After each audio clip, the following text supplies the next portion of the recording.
Welcome to Dr. Lottie's Science with Soul, the podcast that transcends the boundaries between science and spirituality. Prepare to be uplifted, transformed, and awakened to create a path to healing your own life physically, emotionally, and spiritually by bridging the gap between science and soul. Welcome to Dr. Lottie's Science with Soul. Today's guest is Elizabeth B. Jenkins, M.A., MFT, who is an international best-selling author of 3 books on Inka nature wisdom and a 35-year student of the Q'eros, the Inka Wisdom Keepers. Her first book, The Return of the Inka, is currently available in 26 countries. To honor the Inka law of sacred reciprocity, she founded the Viracocha Foundation in 1996 to serve the Q'ero community in Peru. In 2010, Elizabeth led a Discovery Channel film crew to document never-before-seen ceremonies on Q'ero's most sacred mountain, Huamanlimpa. From 1998 to 2024, Viracocha Foundation completed numerous health and education projects in Hatun Q'eros, completed 3 enormous water reservoirs in 2023 in response to global warming. In January 2021, Elizabeth co-founded the Global Paco School together with 12 of the most highly acknowledged Pacos of Hatun Q'eros, and in August 2022, together with Juan Núñez del Prado and 80 Q'ero, inaugurated the Hatun Q'eros Cultural Center in Cusco. For 2024, Viracocha Foundation is focused on developing sacred travel in response to the threat of toxic gold and silver mining on Huamanlimpa, most sacred Apu of Q'ero Nation, and just created the first ever website for the Q'ero people, q'erosculture.com. So welcome, Elizabeth. It's such an honor to have you as a guest today. Thank you for inviting me. I can't wait. So you have such a remarkable background and knowledge, and I can't wait for you to share your knowledge with all the listeners. So who are the Q'ero, and how did you come to work with them? Yes, well, the Q'ero people of Peru, the correct pronunciation is Q'ero, but that's hard for us to say in the United States. So Q'ero is good. The Q'ero Indians are pretty much the culturally direct descendants of the Incas because they inhabit these villages up in the clouds, if you can imagine, right at the confluence of where the high Andes meets the Amazon jungle. So their villages literally are perched at almost 15,000 feet. So that's way up there. Way up there. And I was there last year, and I don't know why I'm getting old, but I couldn't stay the whole night. I had to come down early because I was acclimatized and everything to 12,000, but that extra bit, 15,000, And how do you breathe when you get up there? Does it take you several days to reach that height? Yes, you need to acclimatize. It takes several days. Cusco is about 11.5 elevation. But then you go up much, another 3,500 feet up to Q'eros, and that's, it's high. Great thing about it is because of this supremely remote location that the Q'ero have inhabited for possibly 1,000 years they've been there. Because in their ancestral teachings, their villages were founded before the city of Cusco and before the Inca Empire was created. They were the first villages. And they lived up there because they were the keepers of the vicuña, which are this wild little camelid. The llamas are the biggest, and the alpacas, and then the vicuñas. And they're so wild, they can't be domesticated. But their fiber is the softest fiber, softer than cashmere. This is what all the Inca royal clothing was made out of. So the Q'ero were up there. They were the royal weavers, if you will, and the keepers of the vicuña. And so they had an important task to maintain and the reason to be at that location. And that location made it possible for them to maintain their Inka wisdom and their cultural patterns over the last 500 years, relatively undiluted by the West and by the Spanish conquistadors. And I mean, certainly there's been contact. The Q'ero were subject to kind of a slavery under the Spanish landlords until their property was given back to them in around the 1960s. But they, because of their very remote location, they were able to maintain this incredible knowledge, this potent wisdom and nature wisdom tradition. Some people will call it shamanism, but it's really not shamanism. It doesn't come from a tribal culture. It comes from a very organized social structure. So when they were part of the Inca Empire, they were in sacred reciprocity, so they would share. So I live here in Hawaii, and we have also had a gifting culture like the Incas. So you give what you have. It's not even a barter system. You give what you have and you receive what other people have. And this is how the Inca social structure worked. And why should we listen to the Incas? Well, they're possibly the only culture in history that had no slavery, no poverty, and this no market economy. So Fascinating. Can we implement that today? I would love it. Right? I mean, that's remarkable. Yes. I mean, So they were so much smarter back then. It's before the greed set in. it's amazing. Yes, exactly, exactly. And this was something like the first time the Spanish tried to invade Queros, which we don't know the year because they never reckon time in the way we do. So they don't even keep their birthdays. So they don't even do that stuff up in Queros. So, but they have an amazing story of when the Spanish conquistadors came, they were coming looking for the ancient mystical city of Paititi and Miskayani, which maybe you've heard the word Paititi or the lost Inca city of gold. So the Spanish were just convinced this was all about physical gold and silver, and they wanted to get there, and they came with a lot of greed in their hearts.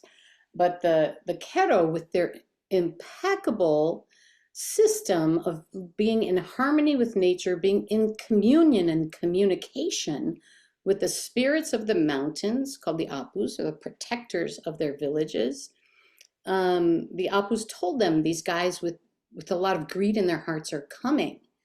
And what we want you to do is stack up these rocks and we'll send flashes of lightning to knock them down and create a landslide and keep them from entering.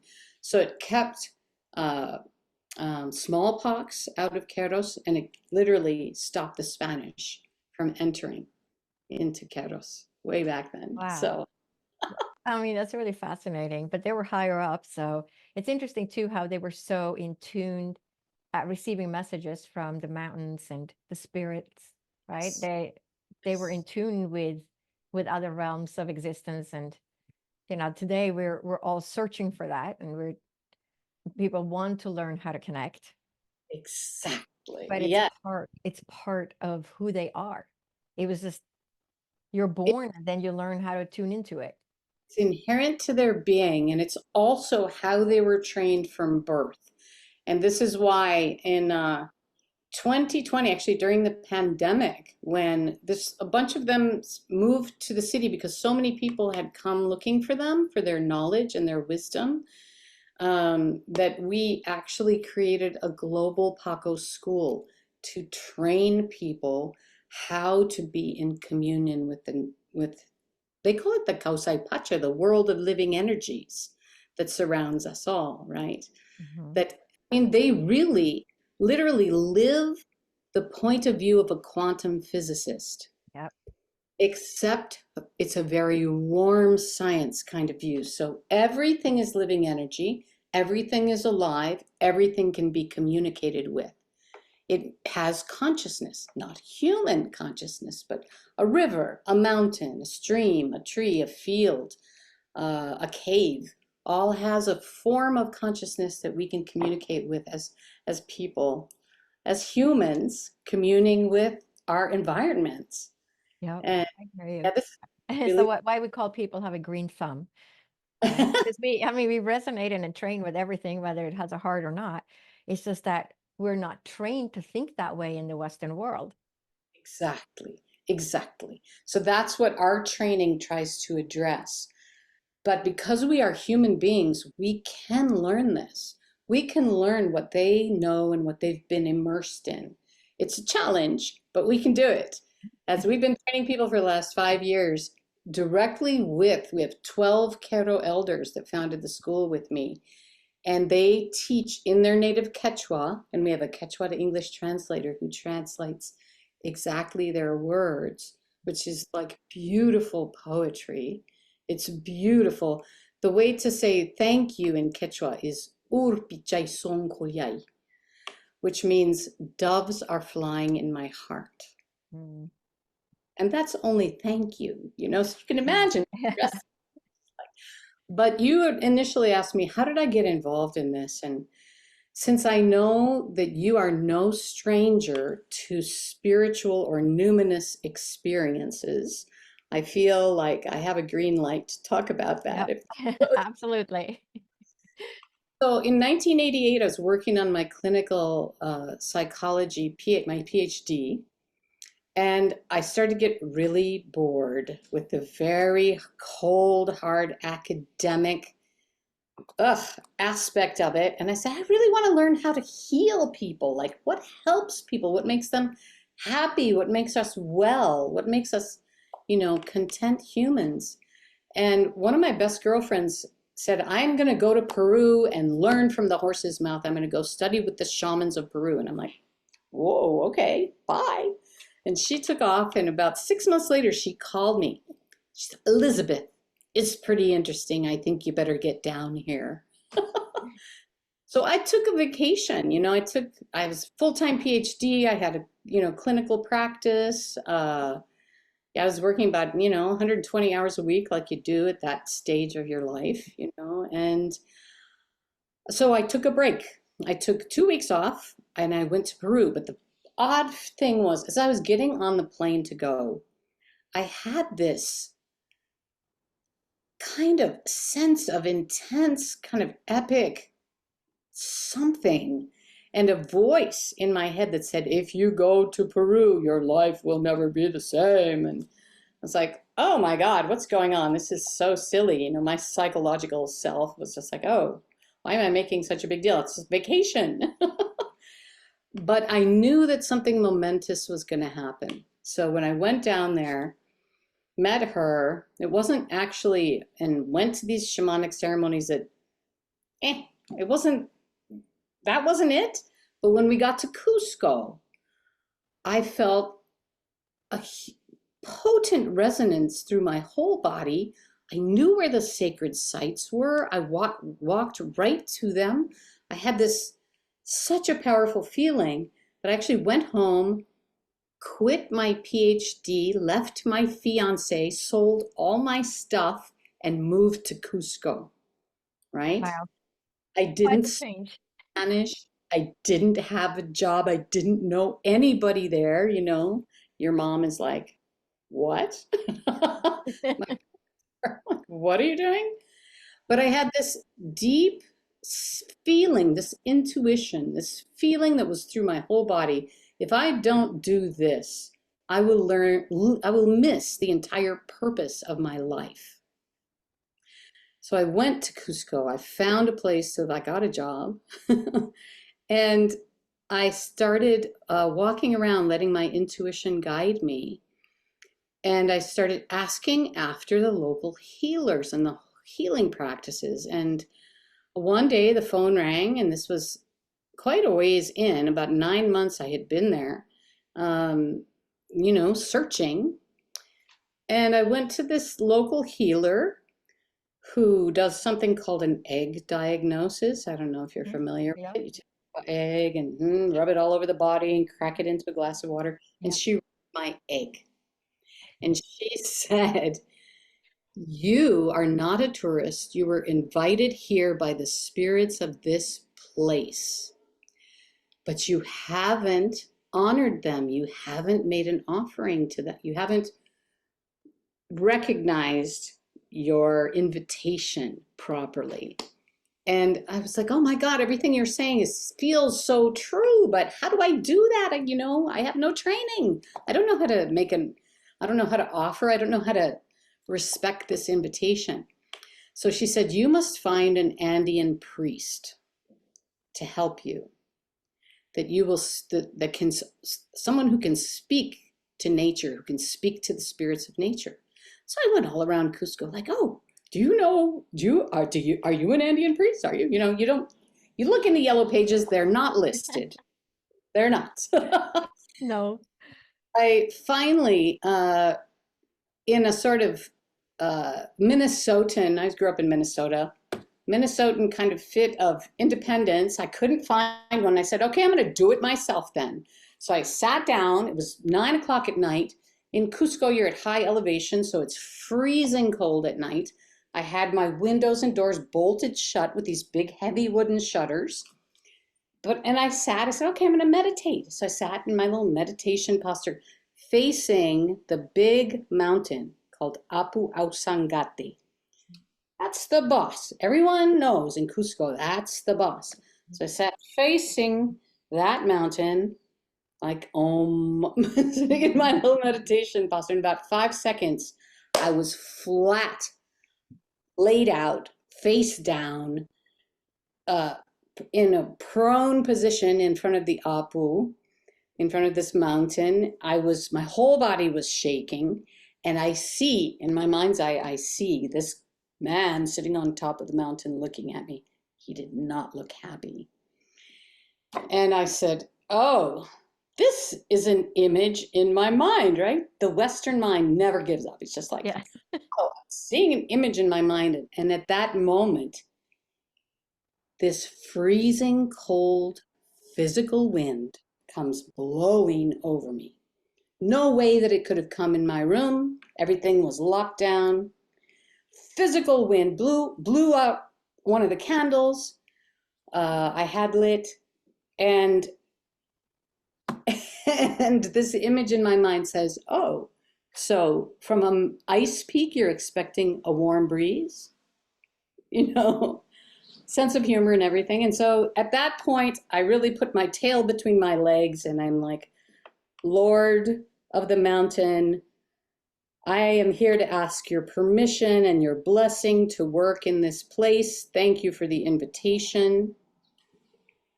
And everything transformed. It was as if suddenly the sun came out, and he smiled, and I felt warm lips. Not I imagined or not I saw an image of. I felt warm physical lips here. My whole body relaxed. And the next morning, and then I looked at the clock, and I thought it maybe 10 minutes had gone by, and it was an hour and 20 minutes had passed. And I don't know what happened, but that's all that I remember that happened. And in the next day, I would have forgotten the whole thing and just wrote it off as a crazy dream. The Western mind wants to make those numinous experiences small or less, except for everything that happened the next day. Everyone I had been looking for, all the doors of Cusco opened for me. A man said, I work with a group of university professors that work with an Andean priest, and we want you to come to our ceremonies. And I'm like, what in the world? I love it. I needed just opened up, like the doors had opened. I had followed the protocol. I had asked permission, and I received it. And at that point, I was the first white woman invited into this group of Andean Indians who worked with one of these priests who would literally call the spirits of the mountains and they would materialize. Okay.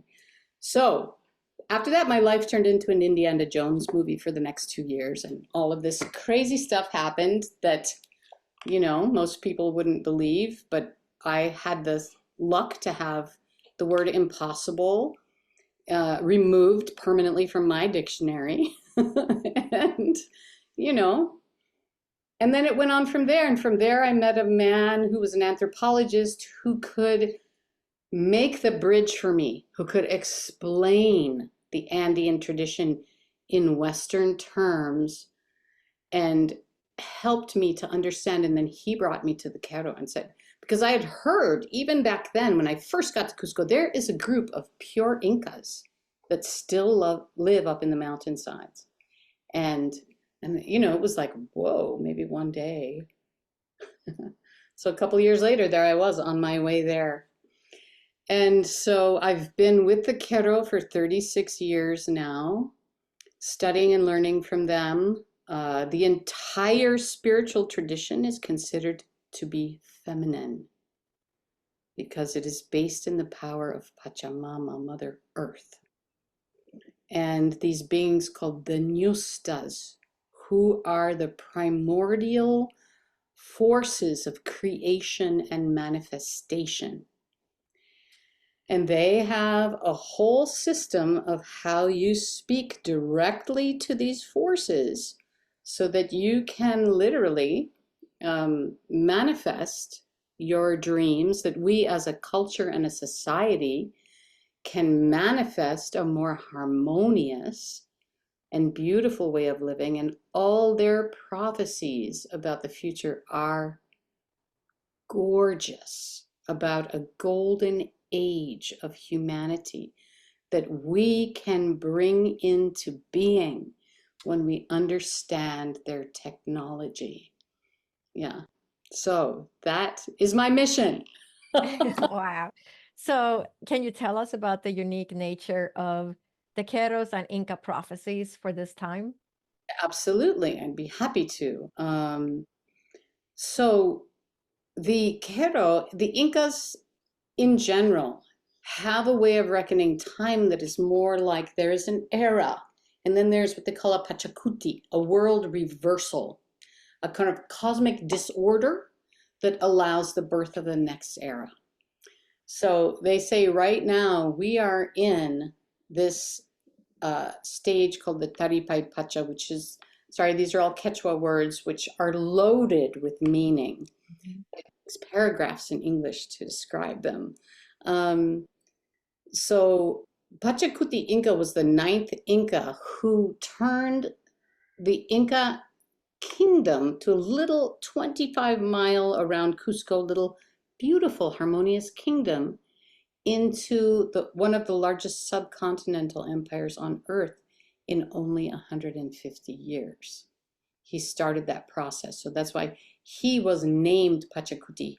World transformer is the meaning of his name. So that kind of world transformation is the time we're in now that looks like chaos, looks crazy, right? It looks like a potential disaster. But for the Q'ero particularly, this is the time when their teachings have to come out into the world.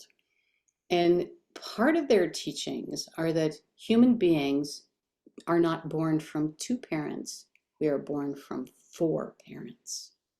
We have a human mom and dad that give us our biology, possibly our culture and language and outlook if we're not adopted by other language, culture. Yeah. They give us our beginning, but it is our mother water and father mountain at the location of our birth, right? So we all have 2 nature parents, older, wiser, full of unconditional love. The parents that we always thought we were supposed to have, we actually have them. I call them, and my background is in psychology, I call them our functional parents. So I notice you talk about kind of healing the mother wound. Well, in some of your work, I noticed that title. This is the ultimate healing of the mother wound, of healing our relationship with Mother Earth. She is the one who has infinite patience, unconditional love, supreme generosity, right? Who gives us more stuff than Mother Earth? Pachamama. You know, everything we have, every single thing we have in our lives comes from her. So this is how you learn to really make this relationship with your nature parents. They say they have the keys to our gold and silver storehouses of every kind of abundance, emotional abundance, happiness, well-being, harmony in our relationships, spiritual abundance of having an infinitely wise guide on our path, physical abundance, all the food, all the shelter, all the clothing that we need is provided by these living beings. So, how many times have we said thank you for all these gifts? So the Q'ero provide us this technology for saying thank you, this technology for deepening our communion with these nature beings and refining our ability to call on them to request specific things. So the prophecies talk about when we, humanity, can reestablish this harmony with the natural world, with the living beings of nature, can give that respect that they are due, that they obviously require, right? And the appreciation, we can literally shift the entire world. And these beings are capable of miraculous healing. We teach and have witnessed miraculous healings by using the Q'ero techniques. These beings are capable of, you just have to experience it. That's all I can say. You have to really experience the feeling of love and tenderness, sweetness. They literally deliver, they call them the nectars of nature. Sweetness, beauty, grace, harmony.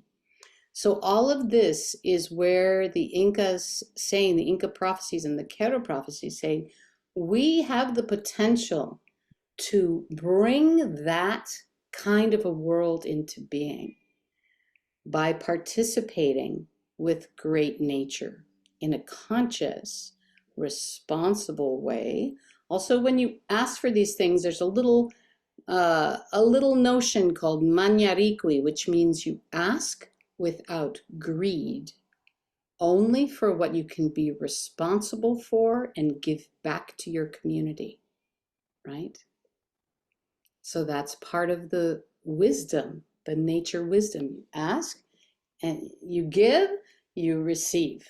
But you receive in proportion to what you can handle and what you can be responsible for and what you can return to your community. Yeah. So does this have anything to do with the prophecy of the eagle of the north joins the condor of the south, the mind and the heart, joins forces, that we're in that era? yes, the Egale and the Condor Prophecy is very old, and it comes from many different cultures. It's interesting, yeah. It's not part of what the Q'ero talk about as their prophecy, but it's very similar in the Tukwi Aininiok, which means the great exchange of the cultural gifts. So in the West, we have developed the power of the mind, what they call yachai, the supreme power of intelligence, the explanation, right? This is genius. This is our genius. We have the explanation. We can give you, I can explain to you how the Q'ero do what they do because we have this knowledge. The Q'ero have the highly developed power of the heart. They call it munai, which is will guided only by love.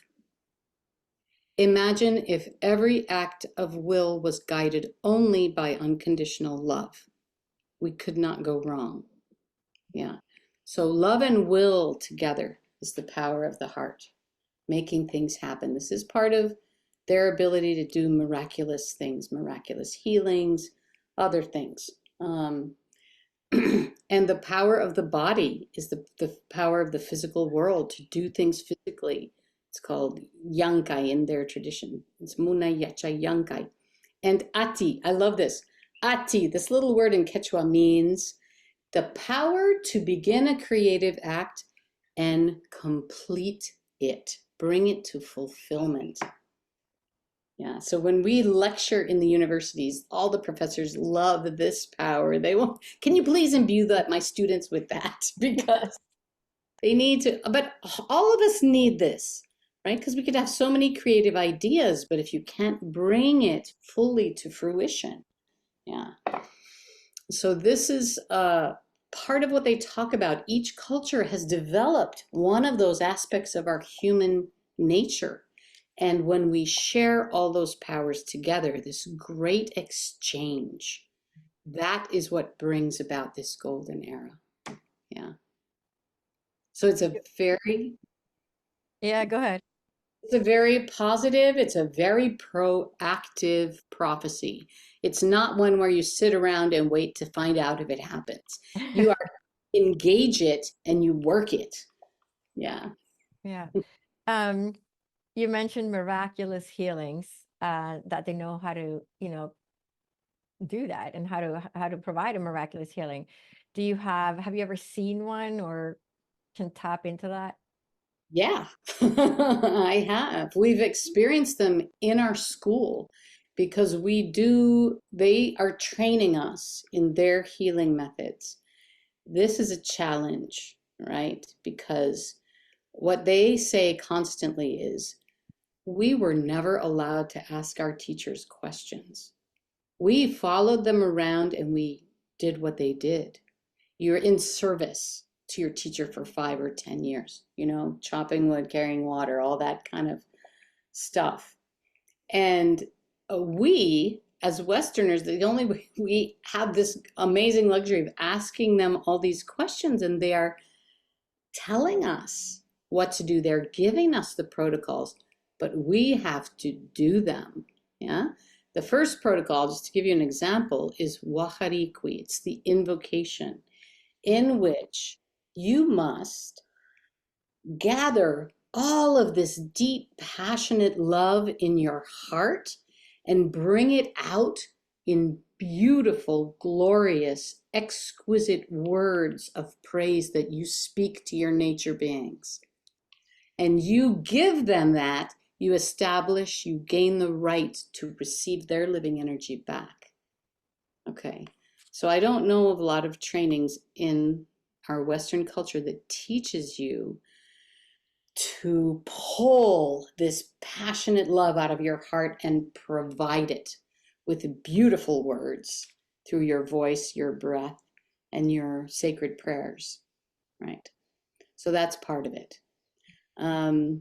What's funny is our teacher, the leader of our school, Papa Don Martin, he says when he was a kid, he had to walk 4 days through the mountains, getting blisters on his feet with the other kids to come to something that was a town where they had this amazing substance, this unique thing that he had never experienced in his life called bread. And they tasted bread and they were like, wow, it was so worth it to get all those blisters to get the bread. This is how we get our blisters from the West, going in their direction, feeling embarrassed. Oh my God, how can I speak this passion? Oh, it's humiliating, or whatever the thing is that we go through, giving love. really developing the love in our hearts and pouring it out of ourselves. The power of generosity. Yeah. These are how we get our blisters. You Yeah. mentioned in the beginning, you mentioned that your life was like Indiana Jones for 2 years. Do you have any stories that you want to share? Oh my goodness. There are so many.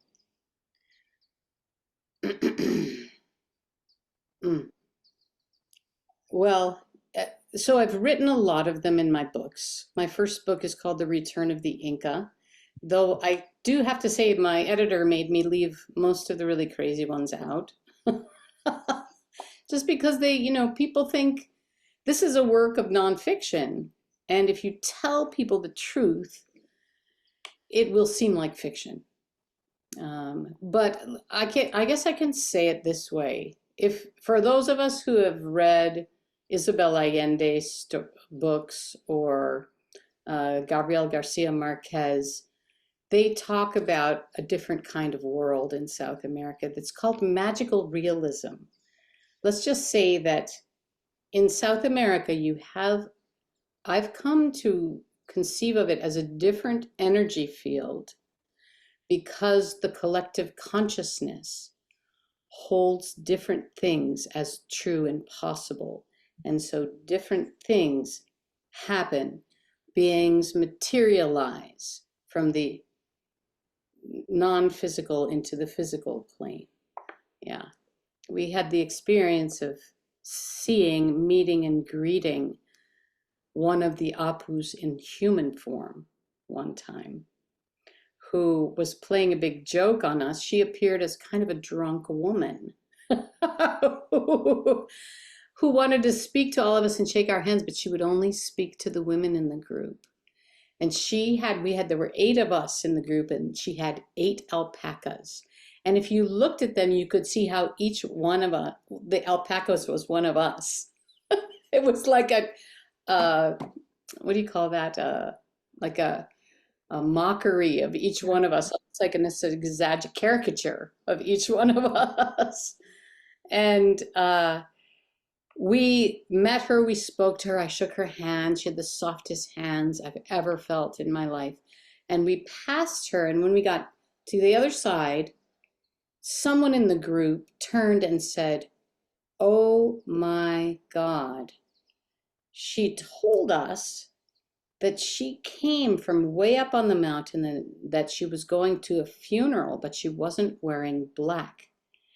And when we turned around to look at her, poof, she was gone. And they said, this is the classic story in the Andes of an Apu materializing, a mountain spirit, materializing and appearing to human beings and testing them. So if we would have been smarter, quicker, we could have asked her to provide something miraculous to us right in front of our eyes. But the fact that she had disappeared, I mean, there was nowhere for her to go. There was a huge long trail behind us and a huge mountain, and poof, her and her 8 alpacas were gone. So that's one little bitty story. Yeah. I love it. Did you have any other fun stories to share? Oh, well, I will just say that in our trainings, you asked about miraculous healings. One of our students is a Native American woman. She's actually the dean of a Native American college in Minnesota. Absolutely fabulous woman. I love her so much. She, of course, in her life had a lot of traumatic experiences just being Native American in the US. And she started to develop what they said was a brain lesions, and that she had 6 months before she would lose her ability to speak. And this was in the middle of our school. So we asked our healers, and they do something called reading the coca leaves. They do divination through reading the coca leaves, and they practice this. It's like a triple PhD. They've before they start working with anybody, they've probably been practicing for 25 years. So they're amazingly accurate. And they read the coca leaves for her and they said, no, no, no, this is a spiritual problem and we can help you. So we as school collectively worked all the healing protocols with them as well. They did their part and they instructed us to do our part as students. She's absolutely fine now. They said, oh, we must have completely misdiagnosed this. It's the wrong thing. Yeah, I guess those weren't brain lesions. Oh, whatever. The backpedaling. And so they will also see, because they'll read in the coca, is this already at the physical level so that you need a Western intervention? Or is this on a spiritual level so that we can cure this with our kind of healing, which works more in the energetic spiritual framework? So they'll tell you, you know, or do you need to do both at the same time and you will get better because you're addressing both the physical and the energetic level of your illness. So in the Q'ero community, imagine this for a minute, Dr. Lottie. From the moment of people's birth, there are people tending to the birth trauma. Every single trauma that you have in your life, the entire community tends to that trauma. And the moment that it happens, or shortly thereafter, with their protocols. So that when you meet a Q'ero person, they feel so whole. They feel so intact. They feel so well, you know, complete. Because literally their village has been tending to their energetic wholeness from the moment of their birth. Why don't we do that? Yeah, I mean, that's amazing. I mean, when you think of the Western world, we look more like Swiss cheese, right? Like all the pieces that are missing from all the mistreatment and physical abuse, mental abuse. I mean, it's just literally by the time we're teenagers, we're like Swiss cheese. So, I mean, how amazing would it be if the Western world could learn these traditions and we could just restructure our society in schools and the way we interact with each other? We would be such a much happier world. Yes. Maybe that's what it is, the Pachacuti. We're going through that transition now, so we're going to come out a better race, a better human race, a more loving human race. Yes, I absolutely 100% believe that. And because we have this amazing potential, the Inka say the Q'ero say we all have this thing inside us called the Inka seed or the Coya seed. The Coya means queen, Inka is like king, but they ruled as a sacred couple. How about that? There was no one guy king. No, that was not how they did it. So this seed that every human being has inside us, we can attain what they call the 7th level. This is the fully developed divine human being, right? Right now they say we're at the whole prophecy is that we have to make this transition from the 3rd to the 4th level. 3rd level is all about fear, division, victimization, the state of the victim, that state of mind. And the basic emotion of it is fear, of course. Yeah. Right?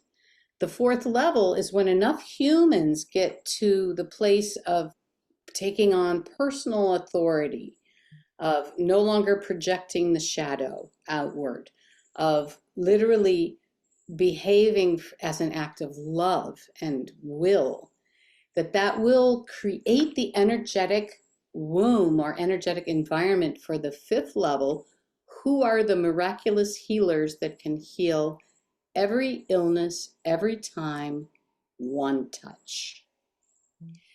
And when those level of human beings appear, that will lay the foundation for the 6th level, who are these supreme leaders that will be able to guide us, humanity, back to how we live in harmony with nature and with each other, create a beautiful society. So That's the other bit about their prophecies. Yeah, I mean it's amazing because the whole healing you were talking about how, tuning into your heart and then emanating that love, right, towards the other person. Um, I mean we synchronize and train with everything, so it makes perfect sense because when you work with someone, I work with people and I take them on I call them the shamanic meditation journeys when I do ancestral healing, which is really a form of counseling, but the way I work with it, it's much more spiritual. But it's very interesting because when I take them on that healing, it is, and I tell them, I'm going to close my eyes now because that's how I work when I do these healings and I tune into the other dimensions, right? But that's really what happens is that I'm tuning in my heart. I'm tuning into the spirit world. So it's fascinating for me to hear you talk about this because it's very similar to how I work. Yeah. What you're talking about. The only thing I would add to that is we are giving that love to the nature beings, not, and the nature beings are providing the healing. Yeah, They, I'm exactly. Well, I never thought of it as nature beings. I tune into the spirit world and I tell the people, I'm not the healer. The spirit world is the healer. I don't know how this works. I'm just a link. I just tune into it all and they provide you with the healing. But I never thought of it. I mean, I call them the mountains for strength. Like they're powerful, they're strength. So if if I feel like, oh my God, I need more confidence or strength, right? I meditate and I call on the mountains. So it's like that everything, like you're saying, everything is in nature. I talk to the trees, I talk to the flowers, I talk to the animals. Everything is alive and everything is we're part of it all. We are part of the earth. We don't live on top of the earth. We are part of the earth. We belong. It's like we're a blood cell of the earth, right?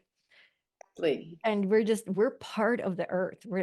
Think of it like, South America is the heart and North America is the liver, and we got all these people and all these blood cells all over, right? But that's really what it is. But we have to change that perception, to raise our consciousness in order to understand how divinely intertwined we are with the world, the earth, everything that is on earth, but also what exists in the other dimensions that are not that readily visible to us unless we're trained to tune into it, right? We go through life, we think that it's just this that we can see with our eyes, but depending on our training and what we get exposed to, we then learn to tune into these other realms of existence, and we understand that, wow, the world is really, 3 times as big as I thought, because you yes. have all these other beings and spirits that are helping us constantly.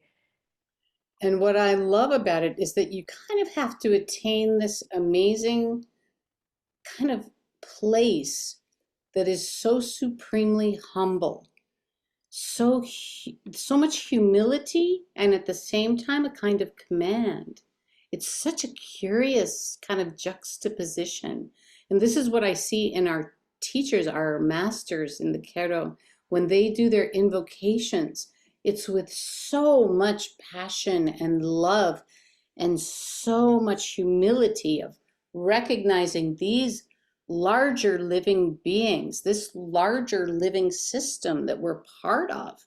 Nature, it's a larger living system. It's tangible, visible, visceral. We can see it, taste it, touch it. The warmth of the sun. The sun also gives the golden nectar of love into our heart, in their point of view. So being able to kind of attain that space where you're humble and powerful at the same time. It's really interesting, I think. I think it's so interesting too how you said that everybody tends to the people in the village and resolves their trauma. I mean, it's just such a beautiful existence of having that support network around you all the time. You have all these people that are part of your life. When I think of how we live here in the United States, it's so different because the country is so big, right? I was born and raised in Europe, in Sweden, which is the size of California with the population of Los Angeles, right? So it's very different. Um, and then you leave the country, now you're going to speak a different language. So, but this country is so big and we move and our jobs take us to different states and we're separated from our families and support systems. And so it's such a different existence. We don't have that close-knit community for support. I mean, some people might, if they're like farmers or something that, you live on the farm and you take over the farm and goes through generations, you might know the other people. But for most people in the cities, it's not like that. But we are always within the support system of Mother Nature. We never leave that support system. If think about our bodies, how we are, there's one law in the Andean tradition, it's called Aini, which is sacred reciprocity. When we exhale, nature takes that in, and that's what we're getting rid of. Nature takes it in, and what nature gets rid of, the oxygen, is what keeps us alive. I mean, what an amazing genius system, right? Without that system, without that beautiful interchange, we couldn't live another 10 minutes, right?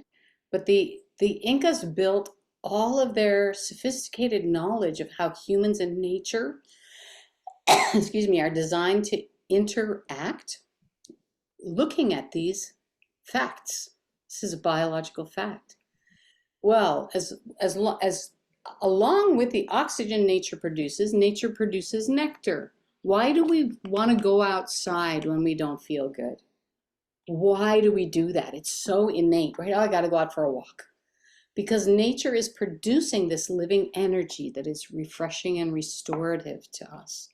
Now just take that another step further and become very intentional with your practical exchanges with Mother Nature.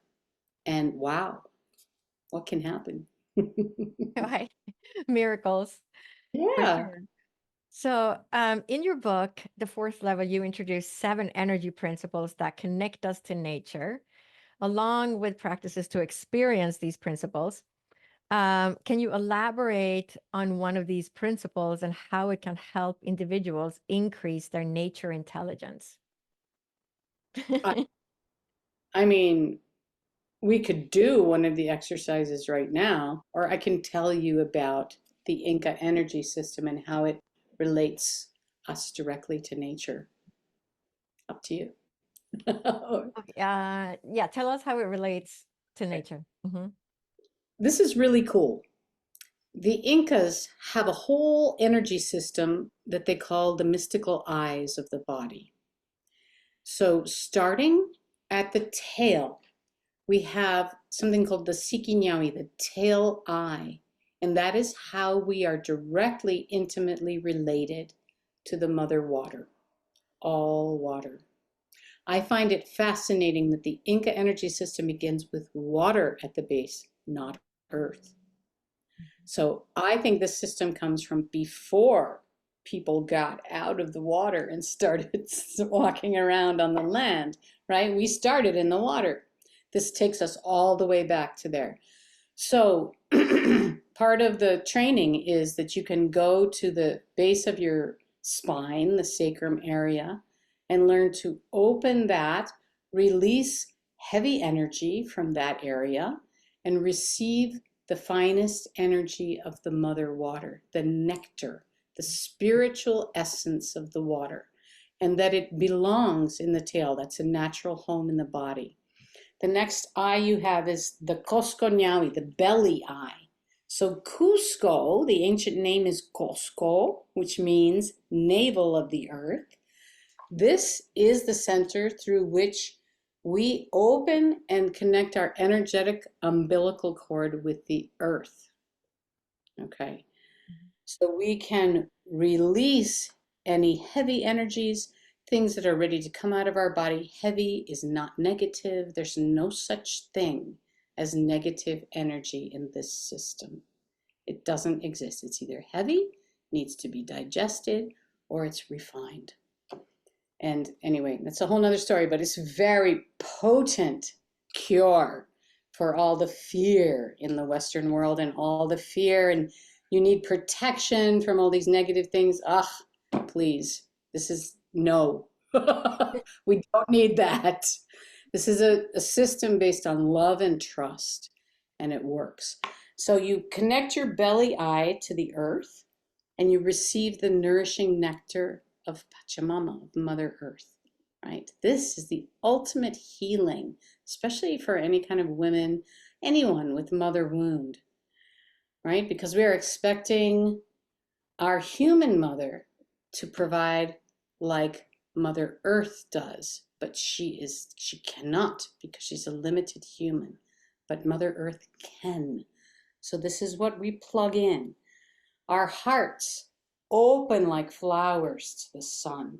We can connect our own cord of light, or however you want to see it, a rope or a road that you create to the heart of the sun, where you offer your sorrow, your sadness, your pain, your grief, whatever heaviness you may have in your heart.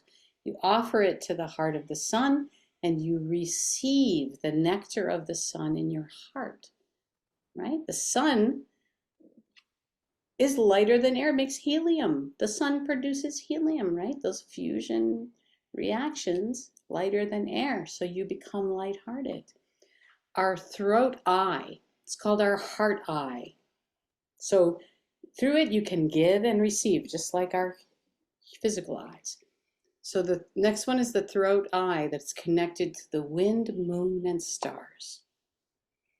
So through this eye, we offer any heaviness, any unspoken words, any unexpressed things that need to be released, that don't serve us. We express that to the wind, moon, and stars, and we receive the silver nectar of the wind, moon, and stars in the throat eye, right? Then you have this right and left, which in the Inka tradition, this is our mystical eye and this is our magical eye. So it is through this eye that we literally, right, through our biology, we see wholeness.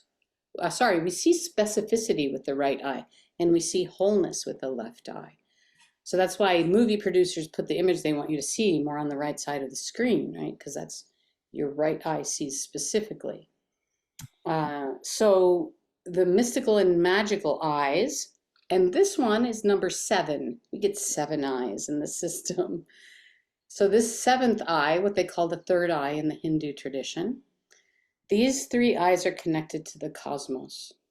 So you offer any heavy thoughts, any heavy experiences that you may have visually witnessed, you offer those to the cosmos, and you take in the vastness of the cosmos. They describe it as a purple nectar to feed these eyes, these last 3 eyes. Yeah. So the human body for the Incas is literally married to the forces of nature, and that we can literally heal, inspire, enliven, cleanse ourselves completely by connecting these eyes to these forces of nature, where they have their homes in our body. So, Wow, amazing. For anybody that's listening to this podcast that might be struggling with cancer or Parkinson's disease or something that's, more chronic, what advice do you have to them?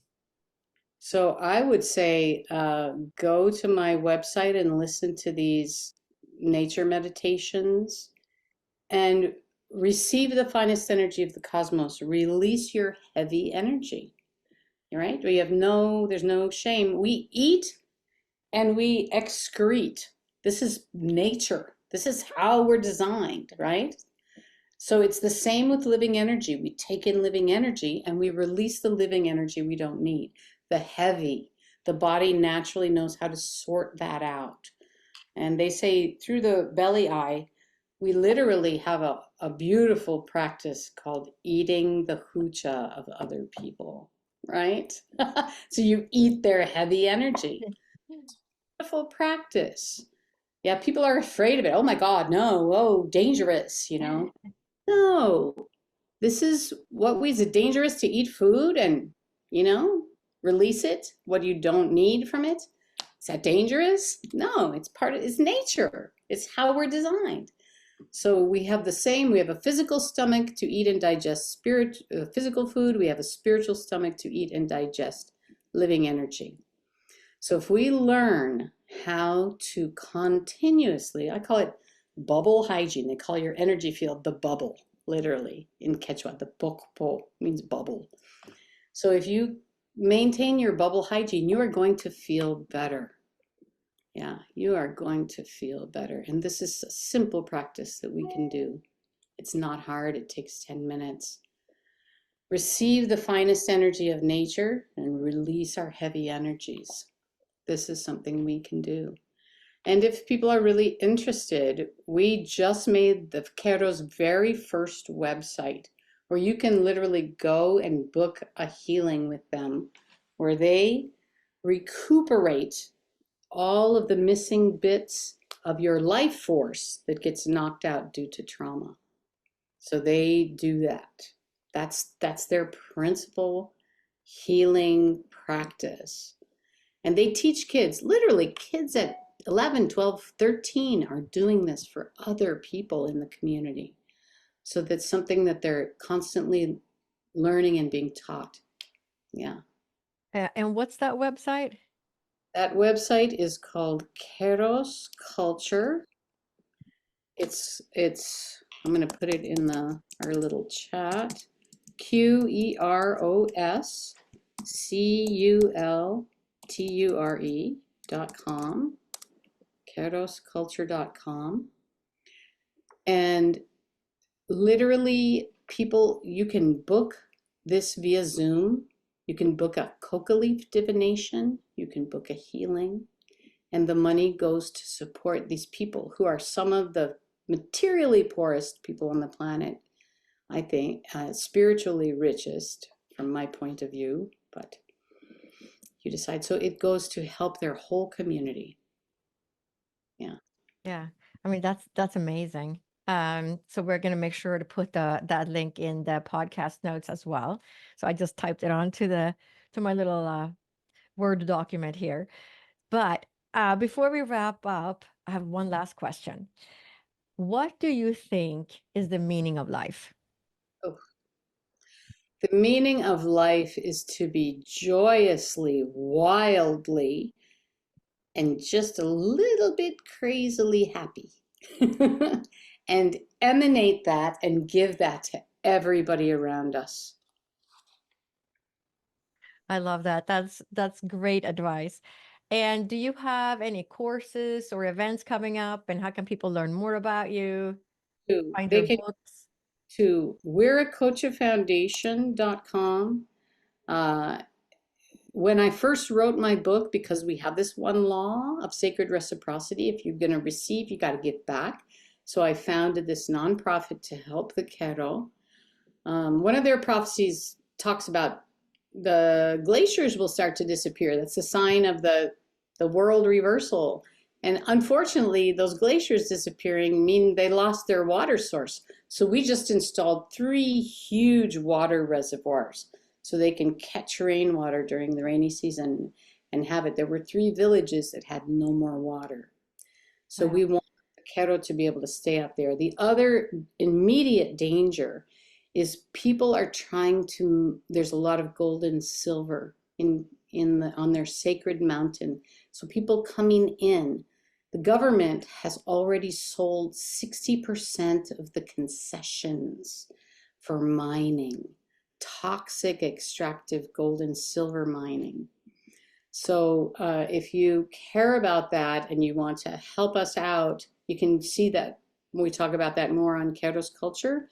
And we are creating a spiritual, sacred travel to the Q'ero villages to help bring an economy. And our Hatun Q'ero's cultural center is to bring an economy to Q'eros so that they don't have to fall prey to these gold and silver mining things, which will, of course, we know what that does to the environment. Yeah. We don't have to learn the hard way about that. So that's what we do. We also have these beautiful ñusta pacos, these delicious, the women who only started coming out, like around 2014 started coming. I always learned with all the men before that. And I kept asking, what about the women's knowledge?